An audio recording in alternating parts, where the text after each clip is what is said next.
All right. Good afternoon, everyone. Can we hear me? If you can hear me, you can let me know in the comment section. Please, I'm just trying out this a lot. I'm trying out a lot. I was trying to see if I could be able to share my screen. All right. It was kind of speaking so many English. I tried to see if I could use a kind of a green screen, let my screen or whatever I want to teach be behind me. If you have been following, see that I've been trying so many things just to see that we start something. Okay, I want to try out this platform for once and then get our feedback on how it is compared to other platforms that we've been using for our classes consistently. All right, you have to bear with me. I have one of my big daddies around me, and he will be, old men. You just have to manage them. So there will be some little bit of distractions and noise from the background, but you just have to bear with me. So I haven't tried so hard to see if I could have the possibility of sharing the screen with us, and it's not seem as if it's working. I will be teaching us. You just be seeing me, okay? But I will tell us where we are discussing, so that we can open your own course material. Hello. Okay. Good. Good. Yeah. So you can open your own course material. Can we all hear me, please? Hello. Can we hear me? If you can hear me, let me know in the comment section. And please, while we are watching, please be liking, be reacting, so that you know network and everything can be more stabilized. So please, I want to know if you can hear me, or I want to know whether if I have to change environment because of the noise, or if I can just continue. I can say about 7 people have already joined. So please let me know in the comments. This is like a pilot class for this semester. These are first class for this semester. Technically, because the first class we had, we did not enjoy the class because of network. So I said, okay, let me see if I can try this platform. If this platform is more better, okay, we'll be using here for our GST discussions, okay? And at some point, maybe I will start bringing us into the box for us to, discuss. But what I just need to know is if you can all hear me.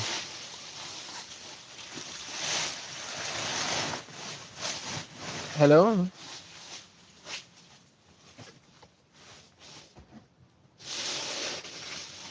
Okay, somebody said this is better, but it drains data. Really? I thought this one is even cheaper. Isn't Telegram more data consuming? Please, let's try to find out. Is this platform more data consuming? Papa, make it happen that thing. Let me check on me. Papa. Papa. Make it happy. Let me check me. Let me check me. Happy and Zoiki. Mba happy. He try go. Just image as the apple. Just image class get continue. Maka mkpọtụ aha na-edistọ ndị mma ha na-eme klaasị. Ọ na-ewute m. O wutela gị. Ọ bụ nwa gị ka ị nọ. Ana m anọ n'onwe ihe m na-eme. Okay, anyway, sir. So, can we continue? All right. So, having said that, we get going. Now, we're going to be looking at the first unit in Module 1. All right. The course we are discussing is the Good Study Guide. We are discussing the Good Study Guide, and this is a course that all of you are going to be doing regardless of your level. As far as you're coming into this school for the first time, you are going to pass through this course. This is a course I call the orientation course. It's a course that helps you to understand the school that you are coming into. Okay, I've been getting a lot of you asking me so many questions about your program. Okay, how do I do this? How do I register for this? How do I, what's the significance of this and that? And all those questions that you're asking, majority of them have been answered in this course material. So this course material is a course that is meant to usher you into the school. All right. is meant to usher you into the school. The video is recording, so maybe later, if the quality is good enough, I can make it public, all right, so that you can come back to watch. But if it is actually wobbly or somehow, I might not get to publish it. But I think so far so good. We have been, apart from the little distraction here and there, we have been We're cool. chanka. I'm a chima in here, man, cause that. So We're chanka. okay, so yes, it's for under level first semester, postgraduate student first semester, master's 100 master students first semester, and the PhD students first semester. Okay, so as far as you are coming into this school, you have to pass through this course. And as I was saying, is your orientation course. Now, those of you that are master students, PhD students, or PhD students, that is people that are postgraduate, but you did your first degree or you've had former previous degrees in the school, all right, it's very, very possible. It's said that you are supposed to, be exempted from this course. But, I always tell people, in my own experience, I was not exempted. I had to write it for the second time. Okay. But whatever the case may be, what you should know is that this course is there to what? To help you understand what the school you're coming into is all about. And in the previous class that we had on Telegram, I took us through a summary of everything the course material covers. Okay, so here we have about 4 modules, and each module is divided into different units. The units comprises of different topics that are being discussed. Okay, so the first module, which is where we're going to be starting today, is talking about the introduction to open and distance learning. That is, what is the general thing you need to know on a first glance coming into this particular kind of institution. And under this module, we have 3 units. The first one is taking us through the history of open and distance learning. The second one is talking about the characteristics of open and distance learning. And then the third one is teaching us the learning and teaching system in open and distance learning. So when you get to that third topic, you will get to see that teachers and learners in open university are different from those of the conventional university. That is why it is very, very important for you to study this material, know how to position yourself as a learner. Okay, and because those that are teaching you have been trained to teach you in a certain way. All right, they don't teach you the way those in conventional schools are being taught. So you yourself as a learner, you also need to understand what whoever it is that is standing before you as a teacher is doing, so that you can be able. Okay, good to be back. I'm sorry for that break in transmission. So very, very important. This the unit 3. When we are going to be discussing this particular topic, I would love all of us to be very much around and you pay attention. All right. Now moving to module 2, we have here the study skills for distance and open learners. Those that are doing distance education, what are the study skills you need to have? Okay. The first study skill is what? Listening. The second one, speaking. Third one, reading. The fourth one, writing. And then we have your study strategies. All right. So by the time we all those skills that you need to what to develop for you to thrive in this particular establishment. A lot of people are failing in this school every semester. They're having carryovers. It is just because they don't understand the strategy that works. They don't understand the system. Okay, when I did my first degree, in my first and second year, I used it to study the school. By the time I got to my third year and my fourth year, it was a bit easy for me. My mates were, feeling agitated, but it was so calm. Those 2 years were like my best. By the time I came back from my master's program, it was very, very easy. I was the one that was leading those that came with me. I was the one telling them what to do, what not to do, how to combine their courses, which course to focus per semester. The way I did my master's, it was so stress free because I did not pick my course according to how they wanted us to. I studied the materials. I knew which courses were related. I registered them together. All right. And with that, it was very, very easy for me. Why was I able to do that? Because I took my time to understand the system that I find myself in and how I can be able to position myself so I don't get choked out. Then in the third mode, you'll be seeing assessment, and this is where we talk about your TMA, your exam, and practicals. Okay, there are many things that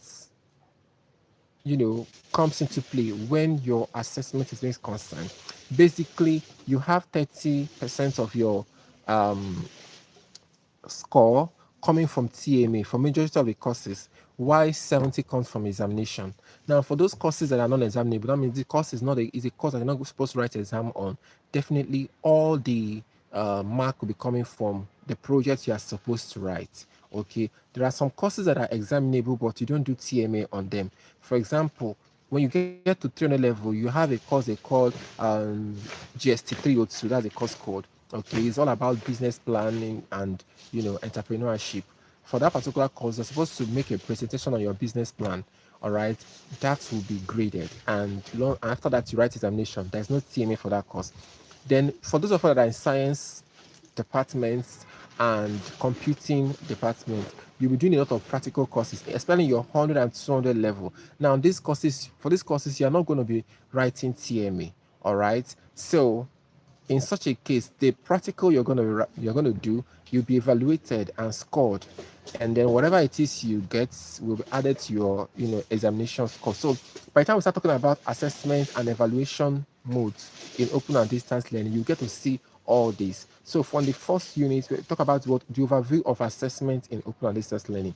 All right, the course material took time to dive into different departments. You talk about those that are doing education, the different assessments provisions available for them, all the practicums, the teaching practice, and everything in between. All right. So when we get there, very, very interesting. You will love it. Okay. Then we have the second topic there, which is talk about what instructional based assessment mode.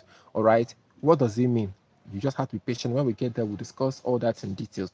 Then after that, we'll move to the final module. And in the final module, the emphasis is on what learner support services. For me as a tutor, this is the module that I love teaching the most. Like if you see me teaching this particular module, you will just love this school because of the way I was talk about it. And this is where I come in because I myself am a learner support service provider. So support services are all about the different areas you need help, the different areas you need assistance as far as you are in this school. I always tell people this is a school that once you come into, you will continue to need people's assistance. You keep depending on people as you grow. There is a particular part of the course material that talk about what understanding when to be what dependent on people. That is when you have to collaborate with others and the time for you to stand alone. Okay, so there is no how you're gonna do it. The question is just that how do you get to meet the right kind of people? Because in this particular space, there are a lot of sheeps or rather wolves in sheep clothing, a lot of scammers and a lot of people with very, very ulterior motives that if you're not careful, you might just get to lose money for nothing. Okay, so yes, but regardless of that, you need people, all right, because this is a school whereby you are not just fully a student, you are working, you have family, you are engaged with so many things. So there will come a time whereby you will need people to stand in for you in one area or the other. So that is what they call support services. It can come in form of what tutorial, it can come in form of coaching, it can come in form of different way. You can need an assistant in when it comes to writing your project and all the rest. Okay, now there are some of these support services that the school provides officially, in the sense that there are staff, people that are employed by the school to offer some of these services. All right, and they have designated offices. For example, you have your counseling unit where you can always go to get advice on how to combine your courses and issues like that. There are people that have some disturbing issues outside academics, all right, that is frustrating their study life. Okay, and you might need someone to talk to. You can go there. You will always be people that are qualified in that area of your deficiency that can discuss with you. Okay, for example, I've seen students that are married and then they are married in their marriages they're having some level of misunderstanding. I'll give a very, very clear example. This is one of my clients. She's my student, and her husband was not really a fan of her getting admission for further studies. So when she bought her form to come to Open University of Nigeria, she did not involve the man. All right. So everything she was doing, she was hiding it from him. Both the writing of the exam and everything in between. The man did not have an idea that his wife is in school. All right. So it was until something happened. I think there was one particular travel they were supposed to do because she's in health. She's under the faculty of health. So I don't know whether it was there was a particular program that they was organized for them, and they needed to travel out of the state as a group, and that was when the issue came up. How would she get to let the man know that she's leaving the state, and of course for this purpose? Okay, so someone like that definitely can come up to, a learner service provider for counsel, for direction on how best to handle decision so that her marriage does not suffer, neither does her academic and career goals get to diminish. Okay, so these and many more are things you get to enjoy, all right, through the learner support services. By the time you come to the school, you see everything expected of you, then you know where you need help, and then you look for the right platform and the right places that you're gonna get those support. And if you are listening to me, it means that what you are in the right place, because I am a learner support service provider, and on my platform, the services that I provide and my areas of competence are not hidden. All right, so you can always get to reach out to me, and I will always be willing to listen to you. Now, having established all this foundation, we are going to move and move very, very fast. Okay, I wouldn't want to keep us too long, all right, for this particular meeting. By the way, are you enjoying the discussion? If you are, react to the video, like, comment, share. Yes, let your colleagues know that we are live. If you have the link, you can share with them. Those offering this course. This is a general course for all freshers. If you are coming into the school for the first time, whether you are a master's student, a postgraduate, a PhD, or even an undergraduate, coming in as a direct entry student in 200 level, or someone coming in as 300 level student because you want to convert for a conversion program from HND to BSc, you are gonna do this course. So come in now and get started. All right, at the end of this meeting, I'm going to be taking questions. If you have questions, even if it is outside what we are discussing in this course material, those that are having issue with their email and what have you, you can always ask and I will be willing to answer. All right, so having said all that, let's move now. The history of open and distance learning. I think this is the topic that many find most boring in this particular course material, because it's all about dates and names that we are not really familiar with, names that are not names, African names, and some years that we really can't, that are so way back that there's not really significant that we can actually connect to such years. So this part of the course might look like the most boring and the most difficult to study. But what I always tell people is that whenever you are doing any course that has to do with history, the best way to go about it is pick out those years, because that is why it is history. These are things that have happened in time past. Pick out the years, then after that, you start looking for the names. All right, those are the way they're going to ask you questions. You note all those years, note the names, okay? And you are doing e-exam obviously for this course, so it's very, very important you know how to spell those names. All right, so when you get the names, try to look at the years and see the one that those names are most connected to. All right, so person innovated so thing in the year this, that person's name and that year, you can match them together. All right, that will help you to remember the name easier. It will also help you to remember the year faster. Then after that, the third thing you have to do is to pick out all the events, different things that happened during the period of the story.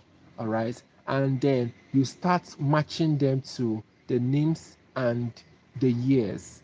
So with that, you can be able to have a kind of a flow chart.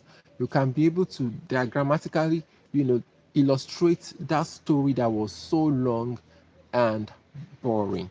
Okay, so for this particular course, we'll be doing that as we progress. We'll be picking out all those years, all right, and then we'll matching them with different names and different institutions and different events that will be, talked about.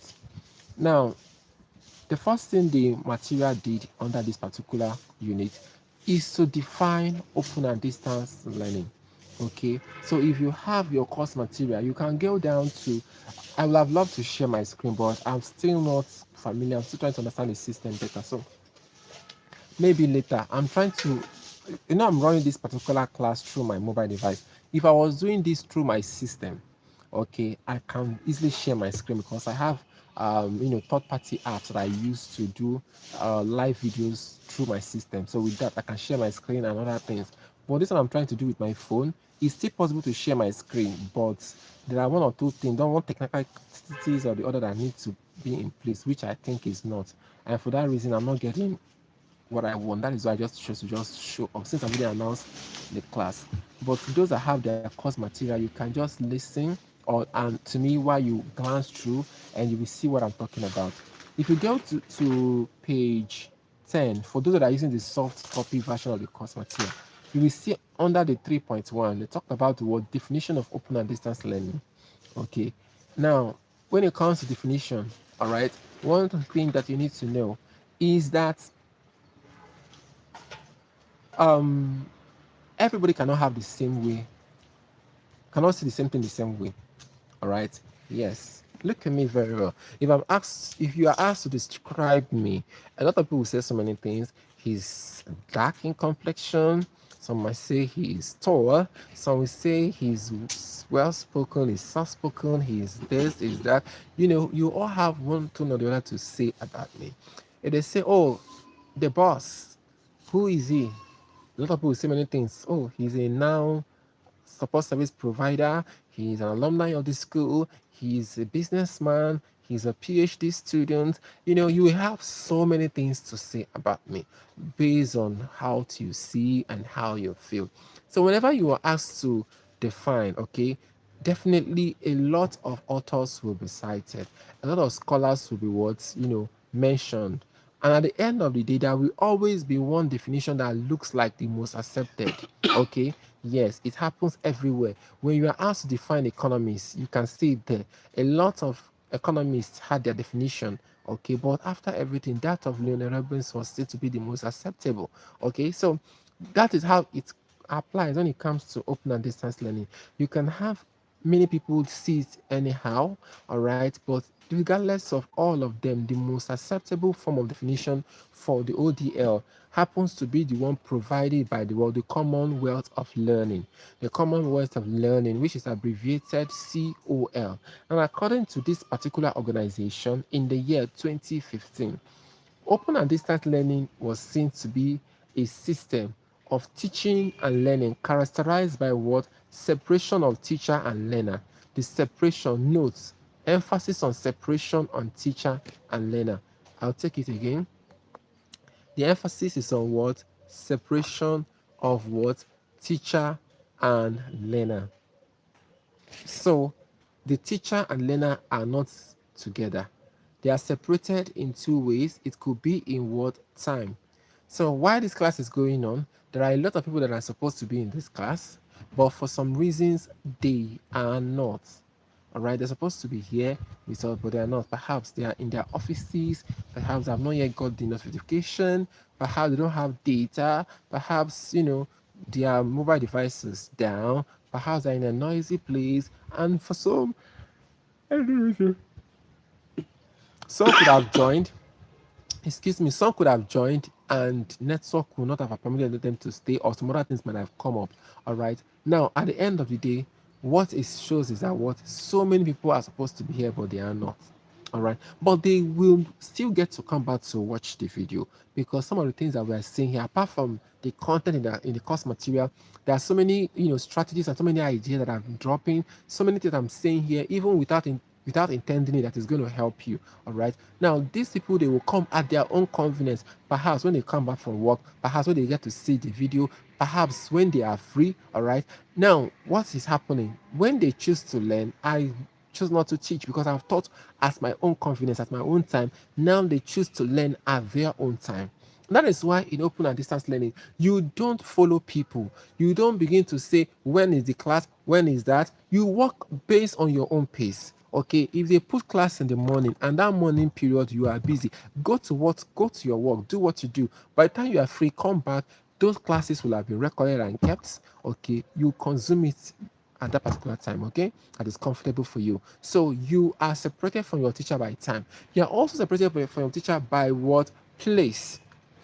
I am presently in Oka, Anambra State. Okay, yes, I came here for something. There are most of us listening to me. Some are in Abuja, some are in Lagos, some are in Port Harcourt, and some could be outside the country. All right, now that is the beauty of the open and distance learning system. You don't have to be at the same place with your teacher. Yes, you don't have to. In fact, there was a time whereby, or even till now, we do have occasional situation whereby you can come to your study center for, maybe interactive sessions or have some moments with some of the staffs over there. But ideally, when it comes to learning, most of the time the teachers are separated from the students. You're not in the same place. The teacher will be in their office, in their home, or whatever it is that they are comfortable to teach, and they will teach. So in a situation whereby you are even together with the teacher, you guys are not separated by time. For instance, those that are listening to me at the moment, we are not separated by time, but we are separated by what? Place. So you can see. So in a situation whereby you are not separated by time, you must definitely be separated by place. And if you are not separated by place, you must be separated by time, because I can choose to teach this class here. All right. Perhaps there is a student of the school that is also within this proximity, that is living in the same compound with me. But now that I'm teaching, maybe the person have gone to office. By the time he comes back, all right, he will sit down and consume my lecture. And definitely he is doing it, okay, even though it's at the same place, but at a different time. So it is very, very rare and relatively, as close as impossible for you to have a situation whereby the student and the teacher is not separated by both time and place.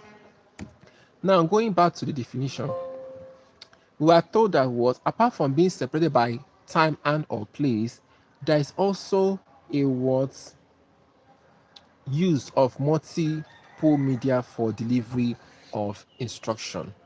All right, use of what? Multiple media. So what are these multiple media? Just as we are having now. All right, social media, I made it possible. You can host classes. I'm having live classes. I do have live classes with students, even on this platform before now. If you go to this platform, you see some live classes we've had, you see some recordings I've posted. Okay, I do have other platforms. Okay, most times, especially for classes that are more like a premium class where you need to work with people that have paid and stuff like that. Most of those classes we might have them on some other platforms that allows for that privacy. Okay, so you're having those classes through what? You're having those classes through, excuse me, who is this?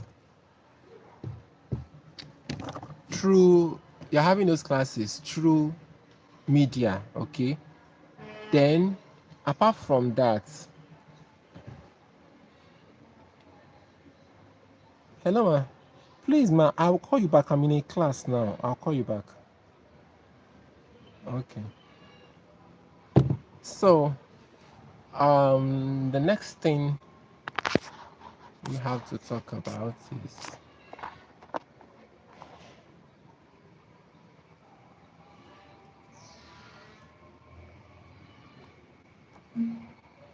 okay. So, well, in the next few minutes we'll be done. Then later, I think so far so good. This class is more like a test run to see what it's gonna look like. So those of us that are live, once we are done, we come to my WhatsApp and communicate me what you feel about the class. Do you prefer this to other platform that we are using? Let me know, so that the next time we are coming, it will be more structured, and yeah, we can be more we can make it, announce it bigger, make the announcement more profound. Now, apart from that, we also have two-way occasional face-to-face meeting. I just told you that, but that one is occasional. It is not the standard, okay? It's not the requirement. But once in a while, for instance, the maternity center, there are times that we can have there are times we can have seminar. All right, seminar. And that seminar, we will need to bring a facilitator that will come in and put us through on what is involved. All right. So then we have um, learner to learner interaction, whereby you get to meet other students and discuss with them. Okay, perhaps we've had a class or there is an information that was shared and you are lost or you are confused, you don't understand. You can meet another student, they might understand better and they can share with you. So that interaction is also there between you as a learner and your colleagues. Okay, so then going forward, we talk about the history of open and distance learning. So how did ODL start? Okay, it was divided into three stages. We have what they call the correspondence stage, where instruction was being communicated to the learner via mail. Okay, email was what was being used. Then after that, we have what they call the era of radio and sound signal, sound and video signal. Okay, this was when the TV and the radio came into the fold. All right, and after that we had the computer stage. At the point the computer started coming in, we started having mobile devices, we started having portable computers, microcomputer. People's families and individuals are owning computers. Okay, then that began to shape the system, because open and distance learning has always been about what media. Okay, yes. If tomorrow another development or technology come up, you will see it's going to affect, it's going to shift. Now that we are moving, or we have even moved to the era of AI, it's also going to, you're going to see it's starting to take effect. Okay, very soon. People might start using AI to do one or two things within the system of the school. Even the school authority can imbibe it. All right, that is how it works. So the basic things to know about the history is that as innovation started coming up, the system started adjusting to that. Okay, so I think I will hold on for now. All right, so that I can get our feedback. In the next time we meet, we'll continue from here. We will now, when we come again, I'm not going to talk about the summary of the course again. We'll just go straight to the module one, look at the history in details, all the dates and the years, the schools, and the roles that all the institutions play for us to get to where we are today. Okay, so before I end the live, do we have any question, or do we have anything to say? I see how many people. Okay, I can see Vitalis. Vitalis, well done and welcome. I can see Mata Peter.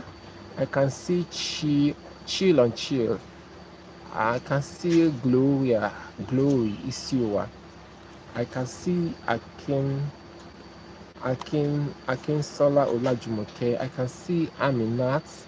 I can see Ajoke Chimezi. Wow, wonderful. Must be a Yoruba lady married to an Indian man. Beautiful. I can see Oluwaseun Forosho. Some of these names are quite familiar to me, but I still know that some of you have not seen you before. All right, so you're all welcome. You can drop your question in the chat. If you don't have questions to ask here, you can come to my DM. Okay, so then I want to most importantly get your feedback. What do you think about this platform? Like, is it better? Is the sound quality better? Is the image clearer? And is the network more stable? Just let me know. I will be glad to receive your feedback. Okay, so see you shortly. Clock it.